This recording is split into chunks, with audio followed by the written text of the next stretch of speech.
Tudo bem, moçada? Estudando, se preparando, né? Acompanhando aí as atividades dos professores. Então vamos à nossa aula de hoje, dando sequência ao tema demografia. Moçada, lembra, vamos retomar, né, onde paramos antes da paralisação das aulas, beleza? Então o tema você já observou, demografia, mas falando sobre população brasileira. E o que chama atenção aí nesse slide, rumo à estabilidade demográfica. Muito bem. Grande parte das informações, vocês vão observar, nós temos referência sempre 2010. Né? Por quê? Porque o nosso último censo oficial realmente aconteceu em 2010. Mas a moçada lembra, falamos isso em sala, 2020, né? O ano em que nós estamos, é para acontecer, portanto, o novo censo oficial feito pelo IBGE. E pela proposta inicial, a partir de agosto, então, os trabalhos devem começar. Né? Vamos esperar que até lá tudo se normalize. Mas, enfim, quando se trata da estabilidade demográfica, nós fazemos referência, portanto, ao crescimento da população brasileira. E aí, claro, retomando alguns conceitos que eu já vi com vocês, né, para realmente entender o processo envolvendo o crescimento da população brasileira. O crescimento da população brasileira sempre foi positivo. Isso é importante lembrar, né? Desde o primeiro censo até o nosso último censo oficial, o crescimento natural da população brasileira sempre foi positivo. O que vem mudando é o ritmo desse crescimento. Ele vem ficando cada vez mais lento, o que é fundamental e importante nesse processo de estagnação ou de estabilização do crescimento da população brasileira. Então, claro que nós precisamos lembrar de alguns indicadores, entre eles está aí a taxa de natalidade, lembrando que ela é calculada tendo por base o número de nascimentos, né, ocorrido durante o ano, e você vê aqui uma evolução no comportamento dessa taxa, né, de natalidade, de censos anteriores até o nosso último censo oficial, você vê que existe aí uma redução dela. Mas perceba que é uma redução mais gradativa. E isso realmente é a característica do processo da transição demográfica. Né? Ela vem acontecendo, essa redução ela vem acontecendo realmente de uma forma um pouco mais lenta, mas vem acontecendo. Né? Fatores responsáveis por isso. No Brasil, claro, primeiro o êxodo rural, que é a transferência da população do meio rural para o meio urbano. Lembrando que na cidade, né, o custo de criação é muito mais alto do que no campo. E a cidade oferece muito mais vantagens, né, em relação a conhecimento, informação e principalmente acesso, né, aos métodos contraceptivos. Outro fator entra o empoderamento da mulher, lembrando da participação da mulher cada vez mais efetiva em termos de mercado de trabalho, né, como população economicamente ativa, mesmo que haja ainda algumas discriminações. Né, nós sabemos e entendemos muito bem que na procura, né, de uma certa independência econômica, a mulher, ela realmente é aquela que pode definir, né, quantos filhos ela vai ter e quando ela quer ter esses filhos. Dentro de um processo que a gente chama de planejamento familiar. Então, justificativa para a redução da natalidade, né, no Brasil, mas num ritmo um pouco mais lento, como vocês observam. A relação feita com a taxa de fecundidade é outro indicador associado à taxa de natalidade. Lembra que essa taxa é uma média de filhos por mulher, né, em idade reprodutiva. A faixa etária entre 15 e 49 anos. E você vê uma redução também dessa taxa de fecundidade no Brasil. Veja exemplo no gráfico, na década de 40, a média era de 6,2 e para o censo último oficial de 2010, essa média já caiu para 1,9. Hoje ela está em torno de 1,8. Pode até estar um pouco menos do que isso. Nós estamos, inclusive, abaixo da média mundial, que é de 2,0. Mas sobre isso nós falamos, essa redução, essa média tão pequena assim, considerando, claro, uma evolução, tempo que nós estamos vendo, né, sobre o crescimento da população brasileira. Tá? O outro indicador, que é a taxa de mortalidade, você já observa uma redução bem mais rápida. Nós não temos dados de 2010 nesse gráfico, mas dá para você analisar nesse período de 1940 até 1999, uma redução muito mais significativa, né, num ritmo muito mais rápido. Isso, claro, se deve ao grande avanço dentro da medicina, da ciência, né? A descoberta dos novos medicamentos, né? A chamada revolução da bioquímica, e principalmente o meio técnico-científico que nós nos encontramos hoje, né? Então, o conhecimento e a pesquisa científica, ela avança bastante. E a medicina preventiva, principalmente. Então, você vê uma redução muito mais rápida, né, desse indicador. A diferença entre a natalidade e a mortalidade revela para nós, então, o crescimento natural, né, o crescimento vegetativo da população. E aí você vê nesse gráfico, né, a evolução aqui do crescimento natural da população brasileira. Você vê que ela vem reduzindo, né? No censo de 2010 nós estávamos em torno de 1%, um pouquinho acima de 1%, mas a estimativa para esse ano de 2020, veja lá, nós vamos estar abaixo de 1%, o que é ideal, o que representa e demonstra uma mudança significativa até envolvendo qualidade de vida da população brasileira. Você também aqui vê na evolução a redução da mortalidade, você viu que ela foi bem mais rápida, mas agora nós estamos observando a redução da natalidade, lenta, gradativa, mas ela está acontecendo. É a partir desse crescimento natural, vegetativo, que a gente tem no comportamento dele, né? Ele podendo ser positivo, quando nascem mais do que morrem, né? O número de nascimentos é maior sobre o número de óbitos, negativo quando o número de óbitos é maior do que o número de nascimentos, e o equilíbrio é o nulo, né? Quando você tem então o equilíbrio, a busca do equilíbrio, ou até mesmo a estagnação, que é o caminho que a população brasileira ela vem apresentando, tá? Esse indicador, a taxa de mortalidade infantil, ele revela até 75% da qualidade de vida de um povo. Então, veja bem, é um indicador muito importante. Nesse gráfico você vê uma evolução interessante, porque nós temos uma redução desta taxa de mortalidade infantil no Brasil, né, de acordo com os anos que estão se seguindo.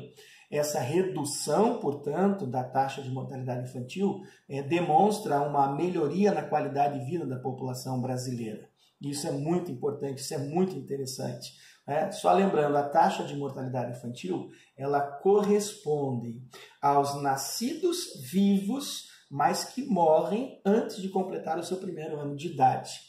Tá? Os natimortos, eles não são considerados dentro desse indicador. Então, está aí uma evolução importante também. Tudo isso para revelar o quê? A expectativa de vida da população brasileira, que é o que você está observando aí, certo? Veja num comparativo entre a década de 80 e 2010, a média no Brasil, veja, era de 62,5 na década de 80, passou para 73,7 na década, né, no ano de 2010, que é o nosso último censo oficial. Então, isso realmente representa, né, a melhoria na qualidade de vida da população brasileira. Tá? E aqui você vê as regiões. Lembra, o Brasil está dividido em 5 Brasis, então são realidades diferentes. Tá? Então, há um comportamento diferente. Eu sempre disse, nunca pensem no Brasil de forma homogênea, sempre heterogêneo, justamente em função dessa evolução, dessa divisão que você percebe e que você está observando, né, nesse demonstrativo aqui. Tranquilo até aqui, moçadinha? Aqui você percebe, né, uma comparação feita entre o Brasil e outros países do mundo em relação a essa expectativa de vida. A gente chama isso também de longevidade, tá? Nós consideramos aí principalmente, né, o saneamento básico, que é fundamental nessa questão, né? O saneamento básico corresponde à coleta de lixo, né, ao tratamento da água, ao tratamento de esgoto, né, e tanto a água como de esgoto encanados para servir aí a população. Tá? Então, dentro desse contexto, claro que quanto melhor as ações sociais, né, melhor é a vida maior, mais digna a população tem, uma vida cada vez mais digna a população ela acaba tendo.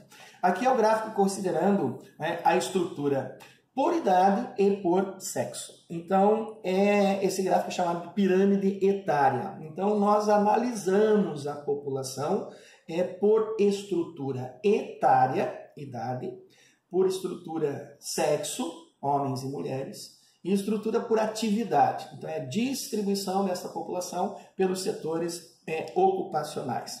Essa pirâmide está sendo mostrada para vocês é do ano de 2000 e você já começa a observar, porque ela representa o seguinte: a base da pirâmide ela indica a população jovem, o ápice dela, a população velha, idosa, e o corpo intermediário, a população, né, de adultos. Então são 3 faixas de idade.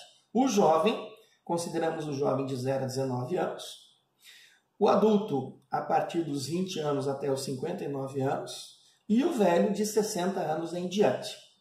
Essa divisão por estrutura etária ela é importante porque jovem e velho são os extremos, porque o jovem é a base da pirâmide, o velho é o ápice dela. Tanto o jovem como o velho são considerados população inativa. Tá? O jovem porque está no processo de formação educacional, não é? Está sendo preparado, portanto, para o mercado. E o velho porque já deu, né, já teve a sua participação e dificilmente, a partir dos 60 anos de idade, ele é absorvido pelo mercado de trabalho. Então, sempre analisamos base, né, a ápice e a altura. A diferença entre a base e o ápice representa a altura da pirâmide. E a altura da pirâmide, então, ela indica a longevidade, que é a expectativa de vida. Nessa pirâmide de 2000, você já vê um pequeno, né, estreitamento de base da população brasileira. Essa é a evolução, portanto, da nossa transição demográfica, né, com a redução da natalidade. Tá? E um leve alargamento aí de ápice. Com certeza, a altura dessa pirâmide aumenta. Veja de 2010, como você já vê uma diferença bem interessante e significativa. Uma boa redução da base, um alargamento do ápice. Então, esse é um processo de envelhecimento da população brasileira. Nós temos um crescimento positivo, mas muito lento agora. Tá? O que é importante, o que é fundamental, é nós chegarmos ao equilíbrio. Isso é importante. Muito jovem não é interessante, muito idoso também não é interessante. Então, nós precisamos chegar ao equilíbrio, que é o processo da transição demográfica. E esse equilíbrio o Brasil deve atingir, tá? Até 2050 aproximadamente. Aqui você vê a distribuição da população por sexo. Por quê? Porque nós precisamos entender que tanto homens como mulheres representam a população economicamente ativa, não é? Quando estão trabalhando, é claro. Há sempre, no Brasil, historicamente, sempre houve uma quantidade maior de mulheres em relação aos homens. Biologicamente, nascem mais homens do que mulheres, né? Mas também morrem mais homens. Mas essa é uma característica que no Brasil vem mudando, né? Está diminuindo essa diferença, porque cada vez mais a mulher está participando, né, dentro das atividades envolvendo os setores ocupacionais. É o seu empoderamento. Mesmo que ainda haja algumas discriminações, não é? A mulher vem efetivamente assumindo responsabilidades e trabalhando, né, nas atividades dos setores ocupacionais. E muitas vezes até executando uma jornada dupla de trabalho. Tá?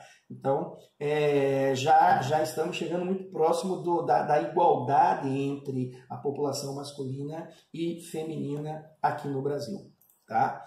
Aqui você vê uma superposição de 3 pirâmides etárias brasileiras, década de 80, 90 e de 2000, e aí você percebe bem, né, o estreitamento de base e o alargamento de ápice, que é esse o comportamento, né, da pirâmide etária no Brasil atualmente. Nessa evolução você percebe, olha só, nossa antiga pirâmide etária, típica de um país subdesenvolvido, não é? Com a base bem larga, o ápice bem estreito, altura baixa, e a partir daí veja a evolução, tá, da pirâmide etária brasileira no processo da transição demográfica. Dá uma olhadinha. Nós vamos chegar aí até 2040, 2050, mais ou menos com essa estrutura da pirâmide etária. 3 fases, tá, revelam essa transição demográfica. O Brasil está na 3ª fase da transição. A primeira, quando já existia o equilíbrio, isso lá entre 1872 até mais ou menos 1940, né? Então nascia muito e morria muito no Brasil, então equilíbrio. Tá? A partir de 1941 até 1970, o Brasil entrou num período de explosão demográfica. Nós chegamos a ter crescimentos que chegaram até a 3% ao ano, muito alto, elevadíssimo. É um período de muita preocupação no Brasil. De 1971 até os dias atuais e a projeção até 2040, 2050, né? Onde o Brasil até lá conclui a sua transição, podemos chegar, portanto, ao equilíbrio, à estagnação, tá? É a terceira fase, né? Com a redução da natalidade, como nós já observamos, ela acontecendo de uma forma mais gradativa, tá? Aqui uma comparação entre a pirâmide etária da França e do Brasil, veja que elas são muito parecidas, né? Lembrando que a França é um país de população muito velha, só que no Brasil o ritmo, né, desse envelhecimento está muito rápido, isso vem preocupando, tá, moçada? Porque nós já temos um problema muito grave com relação à nossa previdência social, né? Quanto mais velhos na formação da população brasileira, mais problemas nós vamos ter. Aqui você vê a apresentação da estrutura da população por atividade, tá? Então nós temos aí a população economicamente ativa e inativa. Ativa é aquela que realmente está trabalhando. Cada país tem a sua regra, né? Dentro a partir de que idade você pode trabalhar. No Brasil, a partir dos 16 anos. Tá? Então são considerados como população economicamente ativa aqueles que realmente estão empregados. Os desempregados até no máximo 1 ano. Se você está desempregado há menos de 1 ano, você ainda é considerado população economicamente ativa. Fora, acima de 1 ano, você já entra como população economicamente inativa. Então entram aí as crianças, os estudantes, os aposentados, os subempregos, né, que são as informalidades, tá? E a dona de casa que não tem uma remuneração econômica, tá? Mas essa é uma parcela da população que tem necessidade, né, de investimentos, né, em hospitais, escolas, aposentadorias e assim por diante, certo? Todas as atividades elas estão divididas entre esses 4 setores da economia. O primário, que compreende aí as atividades básicas, agricultura, pecuária, extrativismo.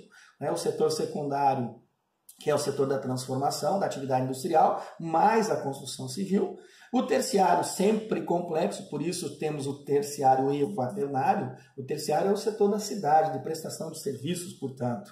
Ficou para esse setor atividades como bancos, comércio, escolas, prestação, funcionalismo público, turismo, enfim. E no setor quaternário, pelo momento que vivemos técnico, científico e informacional, o que nós temos aí são as atividades que exigem uma alta qualificação e muita pesquisa. Então, biotecnologia, robótica, tá? E o setor aeroespacial. Então, entenda, a maneira como a população economicamente ativa ela vai estar distribuída. Tá? E aí nós precisamos lembrar da população em idade ativa. E essa população em idade ativa é aquela que está apta a trabalhar. Não necessariamente ela está trabalhando. Ok? A partir daqui nós deixamos para outra aula, né, que envolve a composição e a formação étnica da população brasileira. Mas essa vai ser uma outra discussão com a moçada. Beleza? Então, moçadinha, qualquer dúvida estamos aí, tá? Até a próxima.